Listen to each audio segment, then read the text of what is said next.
Ferrante is the performer extraordinaire coming back to Chicago. Frank, you couldn't stay away for very, very long. We're so glad you're coming back for Frank Ferrante's Groucho at Teatro Zinzanni. One night only, June 11th. It's so great to see you. Thank you for your time today. Rudy, thank you. It's good. We've got to stop meeting like this or just keep like this at this point. No, I'm well. Thank you for having me on, Rudy. We just keep bringing you back to Chicago, and I love that you're coming back here to do this show. I mean, 3,000 performances, 40 years, 500 cities. I mean, it's just incredible what the show has, evolved and become, to be. Yeah, it's wild. I mean, if you would have told me when I was 21 years old, when I first started doing this, that I'd be doing it 40 plus years later, I wouldn't have believed it. And it's been such a joy and such, as you said, I've played it all over the world. So it's friendships and other roles and experiences, and it's been an incredible ride, and very fitting, I think, to be able to celebrate the 40th year of doing this role professionally in Chicago, since I have this wonderful association over the last decade. And the Marx Brothers lived in Chicago. They performed for decades in Chicago, touring with their Broadway shows in vaudeville. So it's great. Chicago is a comedy town and a theater town, so it seems really appropriate. Talk a little bit about the impact of seeing them as a kid, because obviously, there's probably a handful of people I can think that kind of have the same similar impact as far as performance and one-liners and in comedy and their impact. I mean, obviously, at the time and you being a young kid, I mean, tell me about like seeing them on television and and your connection. Well, you're right. I fell in love with Groucho and the Marx Brothers and that kind of vintage comedy in the early 70s. I was 10 years old. And, like most kids, Rudy, I was a shy kid, and Groucho is so brash and irreverent. I remember putting the TV set on in black and white. These three wild men were just wreaking havoc, and they were breaking rules and so inappropriate and outrageous in their behavior. I was like, I want to be like those guys. And so I pursued that career path, that kind of hobby first and passion that started with viewing A Day at the Races with the Marx Brothers. And for me, they're free. They're freeing. They're like adolescents. They're unfiltered. And there's something really, to this day, I think that's why long after we're all gone, we'll be talking about the Marx Brothers and their artistry. But so I went into the local library, Rudy, after seeing a movie of theirs, and I started researching their careers and lives, and that expanded into a broader interest and study of comedy in general. So I loved Lucy, and I loved Jackie Gleason and Jack Benny, and Laurel and Hardy and Lewis and Martin. And then I started noticing, oh yes, there are also contemporary comedians at that time that I fell in love with: Woody Allen and Mel Brooks, Peter Sellers. This is mid late 70s, and then that led me to the stage. I wanted to be like that, so I was doing school plays, and just lo and behold, I wound up coming up with this one-person show about Groucho Marx as a senior class project at USC, and I invited Groucho Marx's son, Arthur Marx, who was the playwright, Groucho Marx's daughter. This is Arthur and Miriam, and a guy named Maury Riskin, who wrote for the Marx Brothers. Pulitzer Prize-winning, Academy Award-winning guy by the name of Maury Riskin. He wrote Animal Crackers and The Night at the Opera. Well, to cut to the chase, they saw the show, Rudy, on my campus at USC, and Arthur Marx, who had a show about his father already, tooling around the country, but never played New York or London. He said, Frank, he loved it. People stood up. And he goes, if I ever do a show about my father again, I'd like to use you. He stuck to his word. I'm 22 years old. I go to Kansas City in the dinner theater. I play Groucho's life from age 15 to 85. The gentleman that owned that dinner theater in Kansas City wanted to produce in New York. Within a year, they'd raised $500,000. This is in 1985. And we're playing off Broadway at the Lucille Lortel Theater, where shows like Oh, Mary just played. And within a year, and that's about a year, and then I was in the West End the following year of London, playing a 23, 24-year-old kid playing his hero's life. And it was a thrill. And that led to, like I said, different projects. But that show for 40 years has been a through line in my life and career. And, there was a time I thought, should I still be doing this? Then I got to a point where it's like, no, I need to do this. I just kind of went all in and I no longer kind of resented that I was doing so often, because there was all kinds of other work I was doing, like Teatro Zinzanni for the last 25 years. And I was directing plays and doing musicals and in regional theater. So that's what happened. And it's been a joy ever since. And I think when I was at a point maybe 15, about 20 years ago, I was going, should I keep doing this?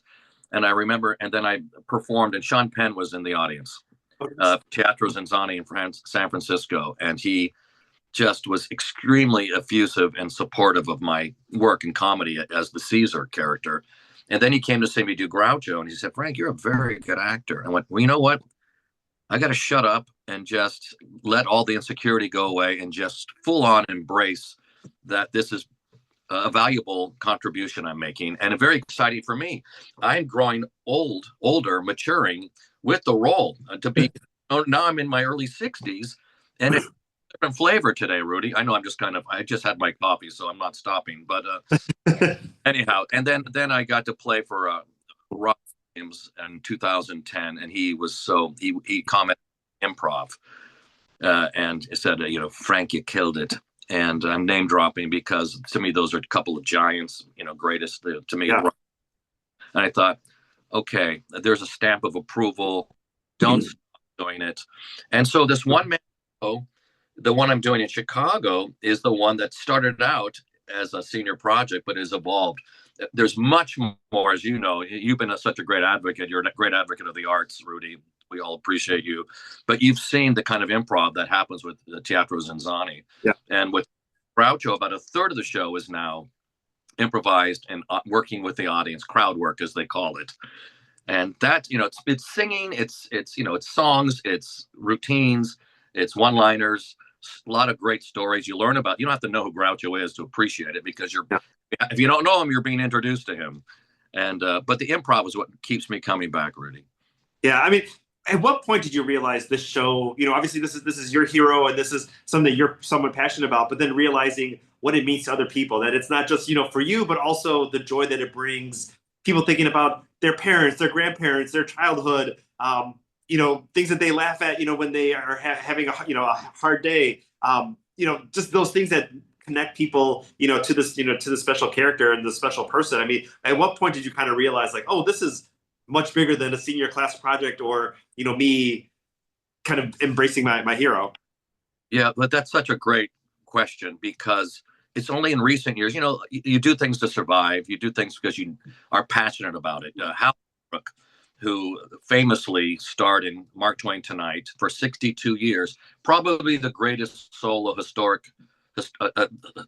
show about a historic figure that ever existed. We became friends the last 10 years of his life. And he said something that relates to what you're saying. You have to have a passion for the subject matter and a desperate need to share it, to make it known. And but for a big part of my life and career, Rudy, it was about eating. I had 2 kids.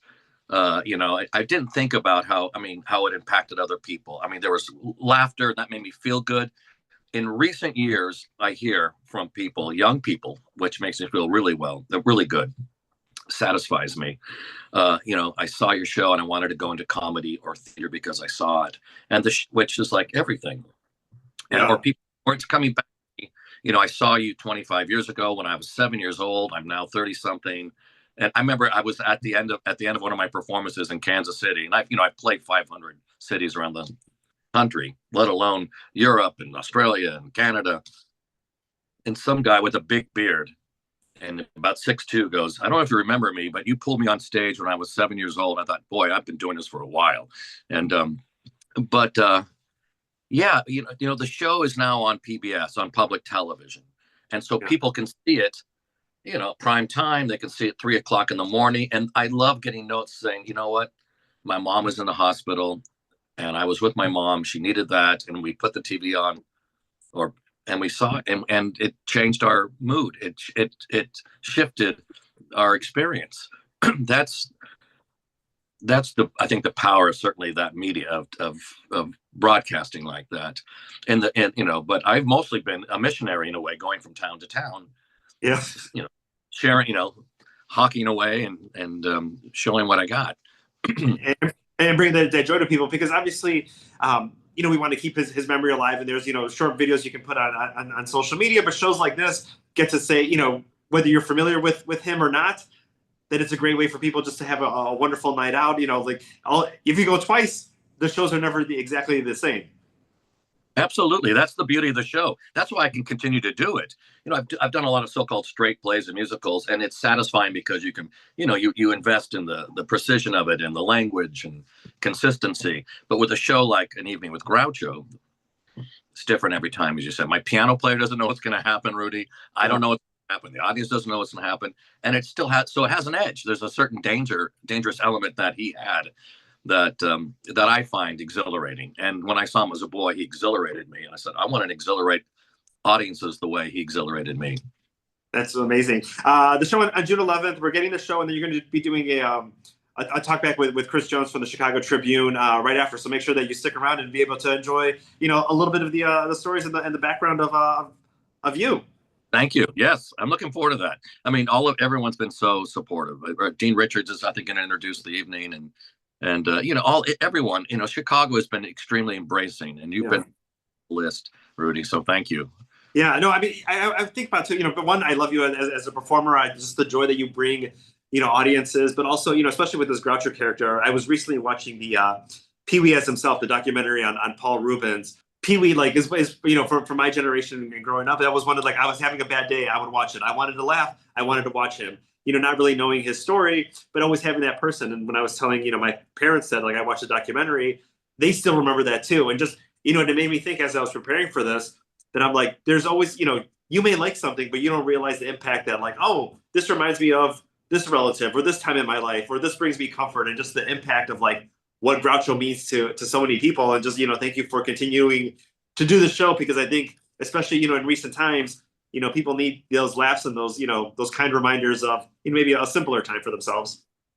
I agree, and I thank you for that. And I think Pee Wee's a great example because you thought he was who the character, like Groucho, you didn't think he was anyone, but commitment level is so high, and they're so skilled. I was a big fan of Paul Rubens, obviously, and I loved him like many of us do. And I was just talking about him this morning because that documentary is quite moving. And I know I was very sad the day after, because I think he's a hero. He gave joy. And I got to meet him and I performed for him. And he said to me, and I was scared, I was shaking, and I was doing Caesar, and I exited, and I literally genuflected before him in deference to the genius that is him. And he gave me a great compliment. He goes, "You're a very good improviser." And I went, "Oh my God." From Pee Wee Herman, who's really the greatest, concoctor of comedy. But thank you for saying that. But like you're right. You see them and you go, oh, his whole life has been dedicated to creating joy and chaos and ebullience. Yeah. Oh, exactly. I mean, I think in that moment, you see, one of your comedy idols, you want to say thank you. Or I think in the case of Pee Wee, if he says you're a great improviser, you might say, I know you are, but what am I? Why did I think that?